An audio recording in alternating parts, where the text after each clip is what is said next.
오늘 하나님께서 우리에게 주시는 말씀은 사도행전 제20장 31절 32절 말씀입니다.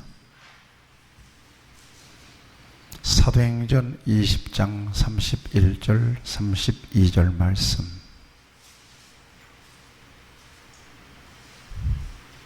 이 말씀을 제가 봉독하겠습니다. 그러므로 여러분이 일깨어 내가 3년이나 밤낮 쉬지 않고 눈물로 각 사람을 훈계하던 것을 기억하라. 지금 내가 여러분을 주와 및 그 은혜의 말씀에 부탁하노니 그 말씀이 여러분을 능히 든든히 세우사 거룩하게 하심을 입은 모든 자 가운데 기업이 있게 하시리라. 아멘.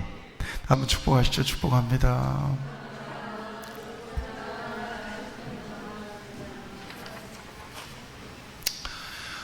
오늘 사도행전을 묵상하는 중에 여러분들 영상을 통해서 사도행전 조금 지겹습니까? 어떻습니까? 은혜가 충만합니까? 감사합니다. 하여튼 이번 한 달 동안은 사도행전을 붙잡고 갈 겁니다.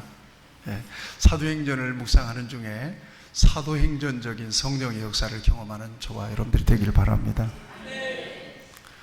하나님의 우리를 향하신 목적은 구원에 있습니다. 구원이라고 하는 것은 하나님과의 관계가 회복되는 것을 의미하죠. 뭐 때문에 막혔어요? 죄 때문에. 하나님은 우리를 구원하시기 위해서 이 죄의 문제를 어떻게 해결하기를 원하셨죠? 독생자, 죄 없으신 예수님을 이 땅에 보내주셨잖아요. 그죠? 그를 대신해서 우리를 대신해서 죽게 하셨어요. 그래서 대신해서 죽으시고 우리 죄를 대속하셨단 말이에요. 여러분 이거 주제 파악을 잘하고 우리가 믿으셔야 돼요. 그냥 밤새도록 울고 누가 죽었어 그래 버리면 큰일 납니다. 적어도 우리 빈내리 교회 성도들은 뭘 믿는지, 왜 믿는지, 또 믿은 이후에 저와 여러분들이 무엇을 해야 되는 건지, 궁극적으로는 뭘 우리가 해야 될까요? 지나가 보면 복음, 그렇죠. 복음, 선교예요. 그러니까 믿는 자들에게 있어서 사명은 기승전 선교예요. 믿습니까? 선교를 위해서 돈 많이 버시기 바랍니다. 선교를 위해서 기도 많이 하시기 바랍니다. 선교를 위해서 여러분 교회에 충성해서 우리 교회가 정말 크게 성장해서 크게 선교할 수 있으면 얼마나 좋아요. 그렇죠? 선교가 목적입니다. 목적. 언제까지 선교해야 되죠? 우리 예수님이 이 땅에 다시 재림하시는 순간까지 저와 여러분이 선교해야 돼요. 자, 중요한 것은 저와 여러분들이 이렇게 믿는 것은 믿음의 목적이 뭐냐? 관계 회복이에요. 의롭다고 여겨졌다 그러는 거거든요. 이걸 예수님을 통해서 이걸 구원이라고 얘기하는 거예요. 근데 이 구원은 누구나 받을 수 있을까요? 누구나 받을 수 있을 것 같죠? 그런데 그렇지 않습니다. 하나님이 택하시고 불러내신 사람만 구원받습니다. 이거 우리 장로 교리 가운데서 예정 교리라는 게 있어요. 이거 하나님이 구원받을 사람을 이미 정해 놓으셨다는 거예요. 그리고 하나님의 때에 불러내신 거예요. 콜링한 거예요. 그래서 믿게 하신 거예요. 성령의 감동을 통해서. 여러분 못 믿는 것은 정말 때려주기도 못 믿어요. 여러분 생각해 믿어봐. 아니 안 믿어지는데 어떻게? 어떤 사람들은 보면 믿겠대요. 하나님을. 있어요 그런 사람. 하나님 경험하면 믿겠다는 거야. 하나님을 경험해야 믿겠대. 정말 큰일 날 소리 하고 있어요. 여러분 순수하게 하나님께서 감동 주실 때 믿을 수 있는 기회가 있을 때 믿어지는 것이 은혜예요. 체험을 통해서 한번 믿고 싶다는. 여러분 그 크게 체험하면 크게 다칠 수도 있습니다. 그렇게 믿고 싶은 분들 혹 있다면 아니 전 순수하게 믿겠습니다. 그럼 믿음을 구하시기 바랍니다. 이게 너무나 중요한 거예요. 그러니까 중요한 건 하나님이 정말 저와 여러분들에게 주시고 싶은 것은 그거밖에 없어요. 그게 하나님께 기쁨이 되고 그게 저와 여러분들에게 복이 되고 행복이 되는 거기 때문에 그래요. 그러니까 그러면 하나님께서 이렇게 저와 여러분들을 불러내셔서 예수 믿게 하셨단 말이에요. 그러고는 우리가 이 생을 어떻게 살아야 되느냐 하는 문제가 남잖아요. 그러니까 그 믿음 안에서 이 세상을 하나님의 관점으로 바라보고 살아가는 거예요. 하나님을 높이면서, 나를 구원하신 하나님을 높여드리면서, 그리고 이 구원의 은혜가 너무나도 값지고 귀한 것이기에 다른 사람들에게 전하면서 증거하면서 그렇게 일생을 살아가는 거예요. 그러니까 죽을 때까지 일생을 살아가는데 무엇이 이 같은 삶의 과정에서 가장 중요하냐? 주님과 동행하는 삶이에요. 주님과 동행하는 삶이에요. 이게 안 되면 이 땅에서는 종교 생활을 하면서 살 수밖에 없어요. 오늘 그 얘기를 지금 저와 여러분들과 함께 나누고 싶은 거예요. 자, 예루살렘에서부터 시작된 복음의 역사, 복음의 예수님에 대한 역사는 오순절 성령 강림을 통해서 전 세계로 퍼져나간단 말이에요. 구원의 길은, 하나님을 만날 수 있는 길, 하나님께 나아갈 수 있는 길은 오직 하나님께서 열어놓으신 내가 곧 길이요 진리요 생명이니 나로 말미암지 않고는 아버지께로 올 자가 없느니라. 믿음의 결국은 영혼의 구원을 받음이라. 하나님이 세상을 이처럼 사랑하사 독생자를 주셨으니 이는 누구든지 그를 믿는 자마다 멸망치 않고 영생을 얻게 하려 하십니다. 한 번 죽는 것은 사람에게 정하는 것이요, 그 후에는 심판이 있을 것이다. 하나님께서 이렇게 구원의 길을 성령의 역사를 통해서, 믿음의 사람들을 통해서 확장시키는 거예요. 이 소식이 우리에게까지 와서 저와 여러분들을 이처럼 믿음의 자리에 서게 하시는 거예요. 이게 놀라운 은혜예요. 너무나 귀한 은혜예요. 그리고는 저와 여러분들이 이제 주님을 만나는 그 순간까지, 우리 주님이 이 땅에 재림하시는 그 순간까지 그 믿음을 지켜나가는 거고, 주님과 함께 동행하는 삶을 통해서 주님이 가장 기뻐하시는 삶을 이 세상에서 살아내는 것입니다. 이게 남아있어요, 저와 여러분들에게. 어떻게 이 같은 삶이 가능하겠는가 하는 것입니다. 두 가지입니다. 같이 할까요? 말씀과 기도. 말씀과 기도를 통해서 하나님의 임재를 경험하고 주님과 동행하는 삶을 살아갈 수가 있는 거예요. 여러분, 기도가 끝쳤다고 생각하시는 분들, 기도 다시 시작하셔야 돼요. 기도하셔야 저와 여러분들의 영이 하나님의 임재 안에서 살아갈 수가 있습니다. 기도해야. 기도는 뭔가 막 하나님께 그냥 필요한 것들을 막 구해서 얻어내는 게 아니란 말이에요. 애들과 엄마와 대화를 나누잖아요. 애들이 때로는 뭘 요구하기도 하고 자기를 어필하기도 하고 막 그러잖아요. 이건 뭐예요? 이게 일련의 관계란 말이에요. 관계. 기도를 통해서 비로소 하나님과 내가 그 같은 영적인 관계 속에서 저와 여러분들이 하나님이 기뻐하시는 삶을 살아갈 수가 있고 살아낼 수가 있는 것입니다. 기도가 끊어지면 정상적인 하나님과의 관계는 불가능합니다. 이걸 여러분 기억하셔야 돼요. 제가 지난주에 짤막한 책을 한 권을 봤어요. 기도에 대한 책이에요. 기도에 대해서 고민을 갖고 있던 그 책의 저자가 어느 순간에 자기의 친구를 통해서 기도에 대한 새로운 어떤 그 메시지를 받아요.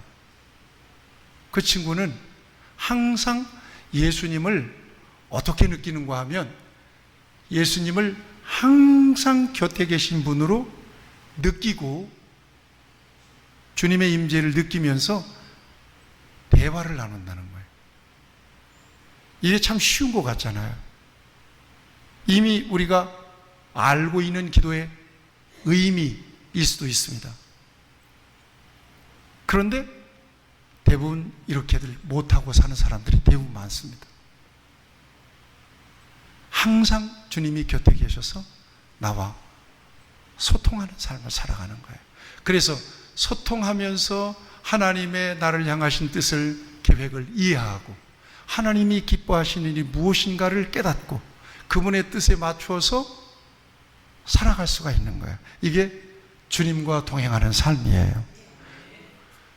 자, 그 다음에 말씀이에요. 오늘 이 말씀을 좀 같이 나누고 싶은 거예요. 우리가 하나님의 말씀을 늘 묵상하는 것은 그 말씀 속에서 우리를 향하신 하나님의 의지, 하나님의 생각을 이해하고 싶어서예요. 같이 합시다. 하나님은 성경을 통하여 말씀하신다. 성경은 하나님의 감동으로 된 것이에요. 말씀은 곧 하나님이시라는 말씀도 있잖아요. 그래서 성경을 읽고 묵상하는 거예요. 지식을 쌓기 위해서가 아닙니다. 물론 성경을 통해서 하나님이 어떤 분인지를 우리가 알아갈 수도 있어요. 그렇지만 하나님은 성경을 통해서 우리에게 말씀하세요. 열심히 신앙생활하고 찬양하고 기도하고 하면서 하나님의 말씀을 게을리하잖아요. 말씀을 보지 않잖아요. 묵상하지 않잖아요. 그러면 하나님과 소통이 가깝게 느껴지지가 않아요. 다시 고백합시다. 하나님은 성경을 통해서 말씀하신다. 뭐 어떤 사람은 막 꿈속에서 하나님의 음성 듣다고 막 환상봤다고 그러는데 정말 조심해야 됩니다. 성경은 유일무이한 하나님의 계시 말씀이에요. 계시.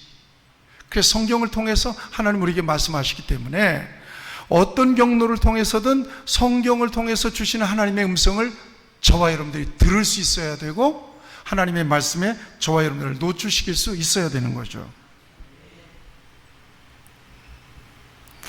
제가 아침마다 여러분들에게 영상을 보내드리는데 최근에 이거 계속 할 수 있을까 하는 생각을 했어요. 이게 어렵다는 느낌이 왔어요. 이게 막 컨디션도 떨어지고 이런 상황이 왔어요. 그래서 심각하게 고민을 했어요. 여기서 이제 멈춰서 옛날같이 말씀 카드 이렇게 해서 이렇게 보내드릴까? 그런 생각을 하고 며칠 동안을 사실 고민을 했어요. 그런데 성령께서는 할 수 있는 데까지 계속 하라는 감동을 주세요. 그래서 하나님 앞에 그렇게 기도했어요. 하나님, 나 이거 깊이 묵상 못해요. 다만 하나님의 말씀을 그대로 성도들에게 설명해드리고 성도들이 이 말씀에 노출되고 그 말씀 속에서 성도들이 뭔가 하나님의 은혜를 받을 수 있도록 그런 작은 도구로라도 그렇게 쓰임받기를 원해요. 그리고 말씀을 만들었어요. 그런데 또 하나님께서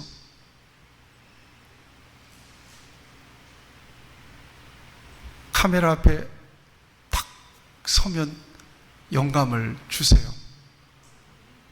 말씀에 대한 영감을 주세요.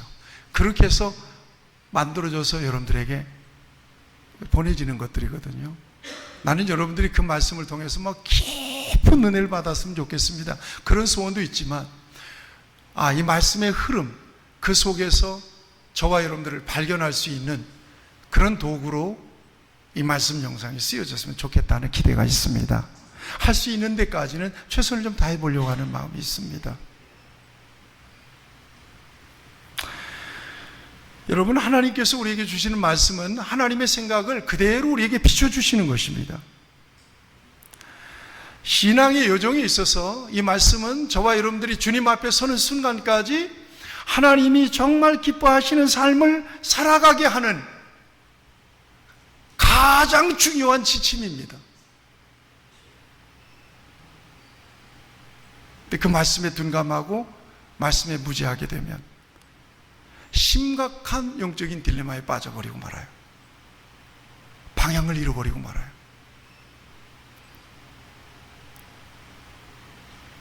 그런 생각을 해봐요.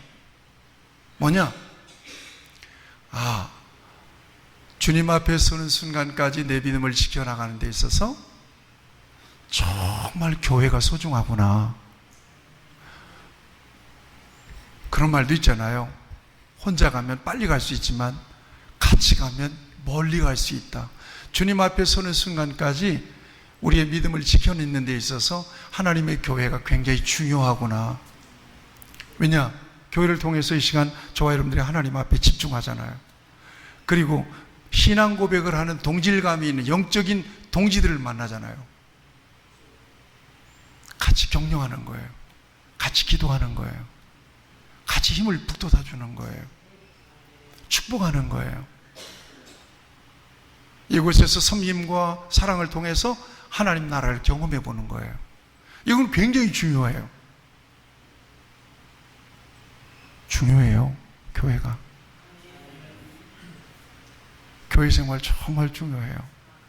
교회가 중요하고 공동체가 중요해요.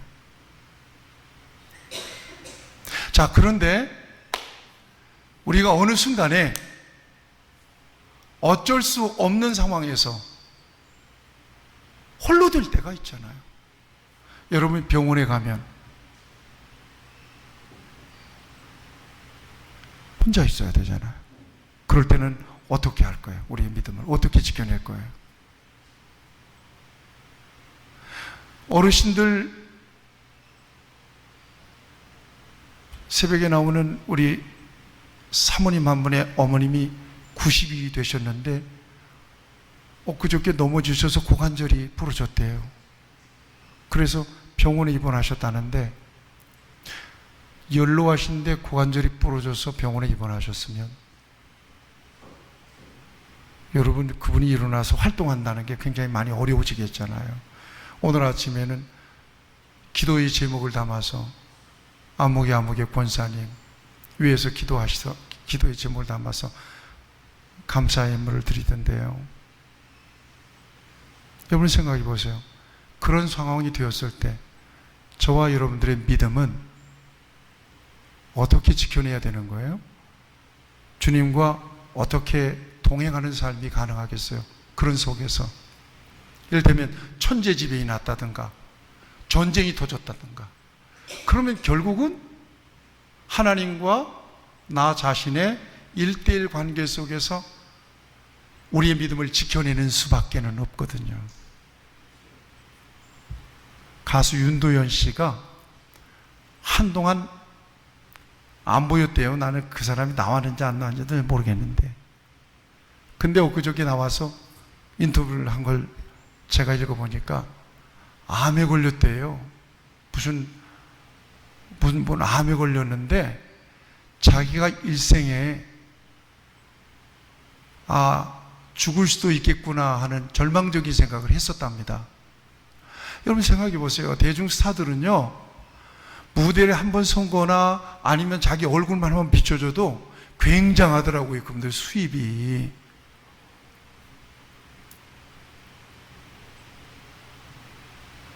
여러분 공영방송뿐만 아니라 종편에 패널로 왔다 갔다 하는 사람들 있잖아요. 수입이 어마어마해요. 이 사람들이 보니까 밝히지 않아서 그렇지. 그런데 여러분 대중 스타예요. 엄청난 그 노래 그 뭐라고 그럽니까? 뭐 재산권이라고 그럽니까? 저작권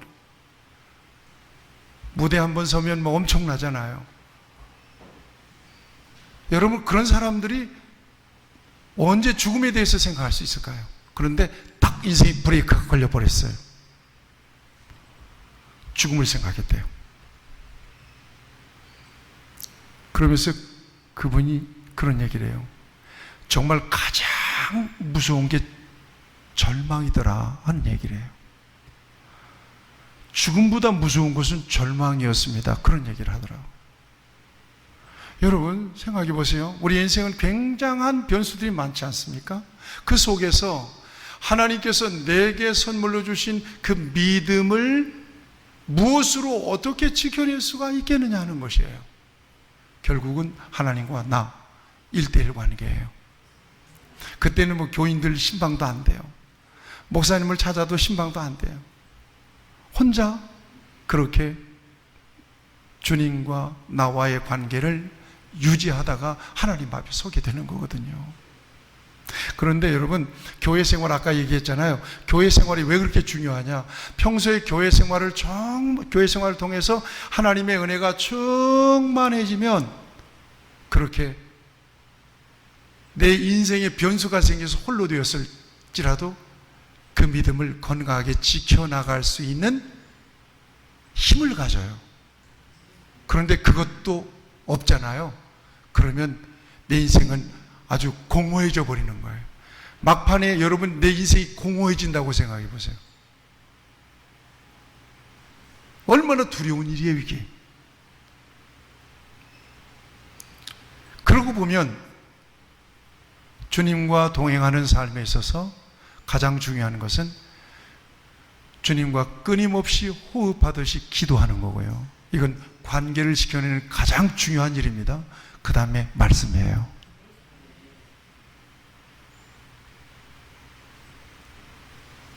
말씀이 얼마나 중요한지 몰라요.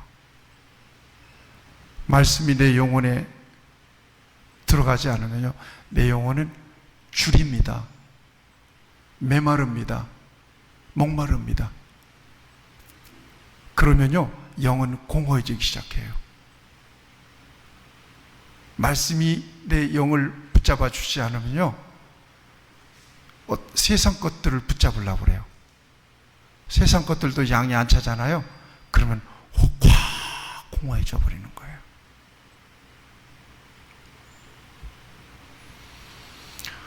젊은 날에는 바쁘니까, 분주하니까 세상에 내 인생은 어디서 와서 왜 살며 어디로 가는지 진지하게 자기의 인생과 자기 인생의 목적과 방향을 성찰하지 못하고 그냥 어벙벙하게 그냥 분주하고 바쁘게 그냥 그렇게 인생을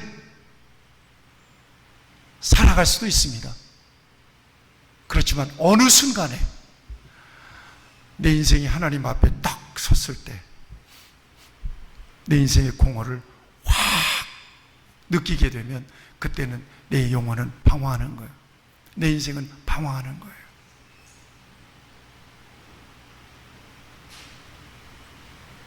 여러분, 말씀에 집중하시길 축복해요. 정말 그래요. 내 심령이 공허한데 내가 하나님의 붙잡을 말씀이 내게 없는 거예요. 내게 들려지는 하나님의 말씀이 없는 거예요. 내가 붙잡을 수 있는 믿음의 끈을 놓친 것 같아요. 공포를 느끼는 거예요.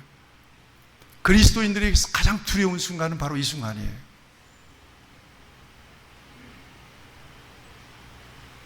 평소에 얼마만큼 주님과의 관계를 진지하게 유지하고 가느냐에 따라서 저와 여러분들의 지금 이후에 남은 삶의 질이 결정이 되어버리고 말아요. 하나님과의 관계 속에서.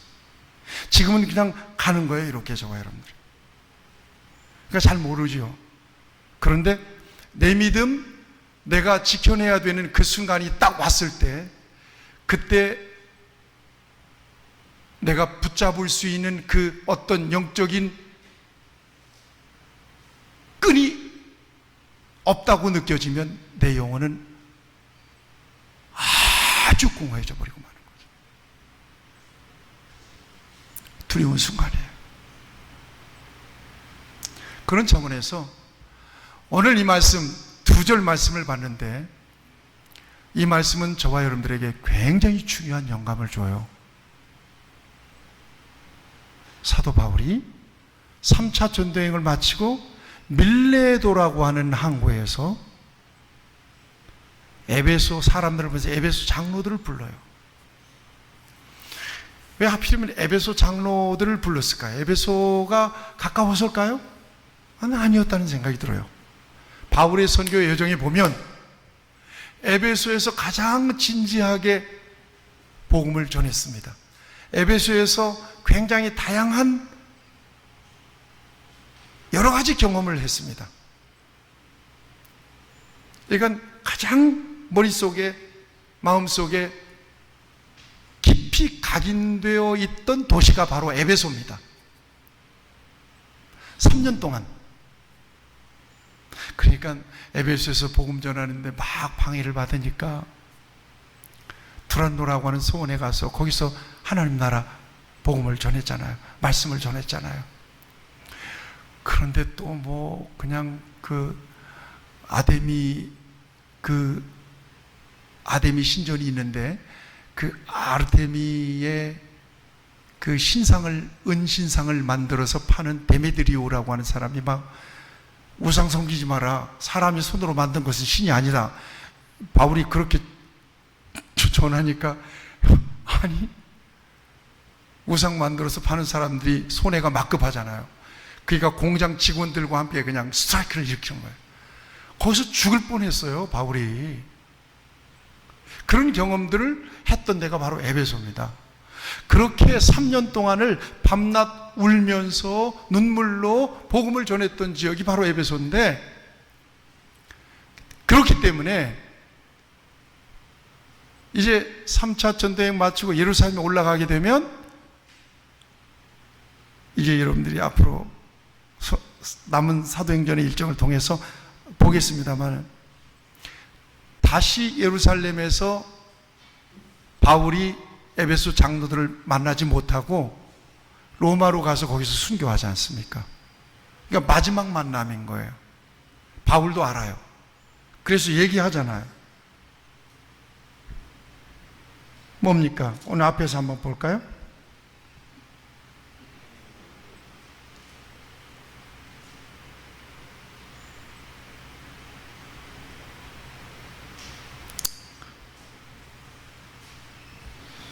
(22절) 말씀 같이 한번 보실까요? 20장 22절. 보라, 이제 나는 성령에 매여 예루살렘에 가는데 거기서 무슨 일을 당할는지 알지 못한다. 마지막 만남이란 말이에요. 오직 성령이 각 성에서 내게 증언하여 결박과 환난이 나를 기다린다 하시나. 이거 성령께서 바울에게 가르쳐 주시는 거예요. 그러니까 에베소 장로들을, 장로라고 하면 여러분 교회의 대표들이잖아요. 이 사람들을 마지막 만나는 거예요. 여기에서 에베소에서 선교할 때 그 바울이 가졌던 그 마음, 그 열정, 그리고 에베소 교회 성도들과 함께 나눴던 그 섬김과 사랑, 이런 자기 고백적인 이야기를 충분히 합니다. 그리고 오늘 본문 말씀에서 에베소 장로들을 헤어지면서 이런 얘기를 하는 거예요.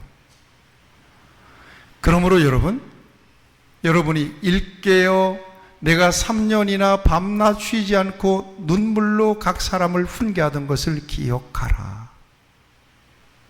지금 내가 여러분을 주와 및 그 은혜의 말씀에 부탁하노니, 이렇게 되어 있습니다.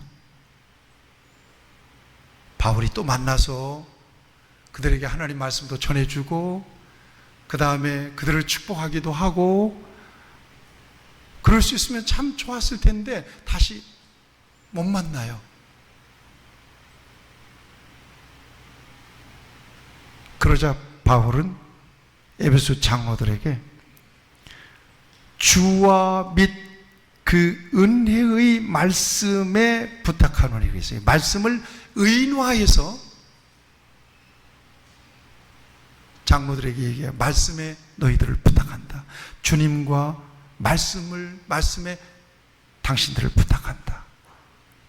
그 말씀이 여러분들을 능히 든든히 세우사 거룩하게 하심을 입은 모든 자 가운데서 기업이 있게 하실 것이다.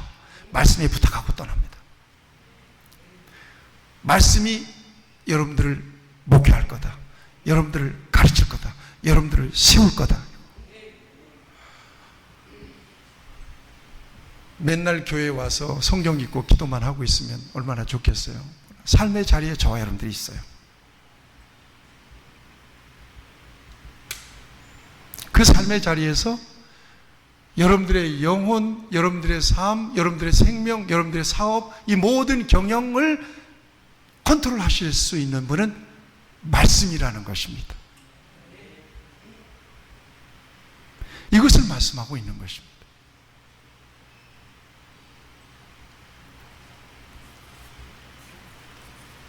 성경은 이 말씀이 얼마만큼 성도들의 삶 깊숙이 들어가서 성도들의 삶을 바꾸고 성도들의 삶을 이렇게 하나님께로 이끌어 가시는지 우리에게 증거해 주고 있습니다. 말씀이 무엇이냐? 디모데후서 2장 15절 말씀. 너는 진리의 말씀을 옳게 분별하며 부끄러울 것이 없는 일꾼으로 인정된 자로 자신을 하나님 앞에 드리기를 힘쓰라. 말씀을 옳게 분별하며 그랬습니다. 내 생각인지 하나님의 뜻인지 헷갈릴 때가 얼마나 많아요.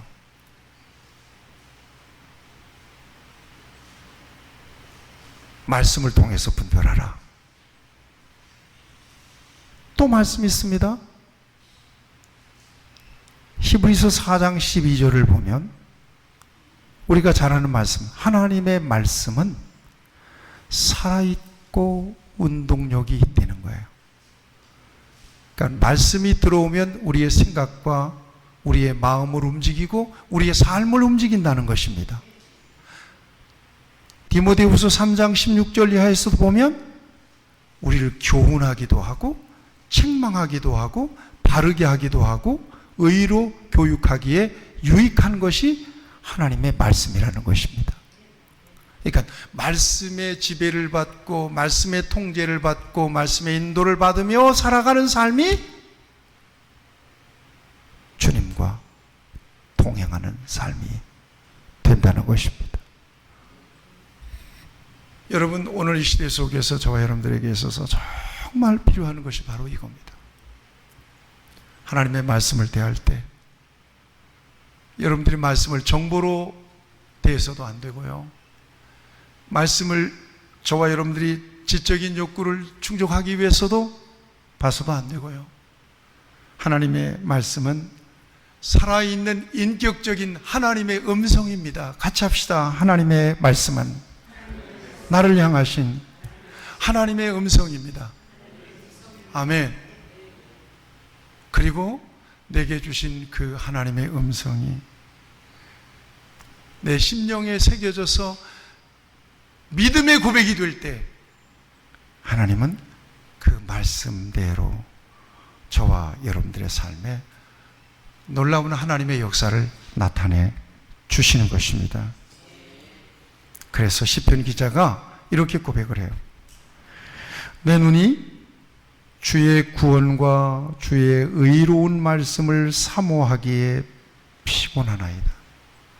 눈이 피곤할 만큼 하나님의 말씀을 사모했다고 고백하고 있습니다. 아침에 나로 하여금 주의 인자한 말씀을 듣게 하소서. 내가 주를 의뢰함이니이다. 내가 다닐 길을 알게 하소서. 내가 내 영혼을 주께 드림이니이다. 사랑하는 여러분, 형통한 삶을 살기 위해서 하나님의 말씀에 순종하는 저와 여러분들이 되어야 할 것입니다. 시편 1편 말씀, 하나님의 말씀을 즐거워하여 주야로 묵상하는 사람에게 하나님께서 복을 주시겠다고 약속하시죠. 여호수아서 1장 7절 말씀, 오직 강하고 극히 담대하여 나의 종 모세가 내게 명령한 그 율법을 다 지켜 행하고 우로나 좌로나 치우치지 말라. 그리하면 어디로 가든지 형통하리라. 말씀과 형통한 삶을 이렇게 묶어 놓았습니다. 시편 119편 165절 주의 말씀의 법을 사랑하는 자에게는 큰 평안이 있으니 그들에게는 장애물이 없으리이다. 주님과 동행하는 삶이 말씀과 동행하는 삶인데요, 여기 무슨 장애물이 있어요? 내 뜻대로, 내 생각대로, 내 판단대로, 내 의지대로 사는 삶에 장애물이 있는 거예요. 사랑하는 여러분, 오늘 사도행전을 통해서 에베소 교회 장로들에게 내가 주와 그 말씀에 여러분들을 부탁한다. 내가 주와 및 그 은혜의 말씀에 여러분들을 부탁한다. 그 말씀이 여러분을 능히 든든히 세우사 거룩하게 하심을 믿는 모든 자 가운데서 기업이 있게 하실 것이다. 오늘 이 말씀을 저와 여러분들의 마음속 깊이 새길 수 있게 되기를 바랍니다. 중요한 것은 말씀입니다. 말씀과 동행하는 삶이 주님과 동행하는 삶이요, 이 같은 삶에 하나님의 형통한 은혜와 복을 주시는 것입니다. 다 같이 기도하시겠습니다.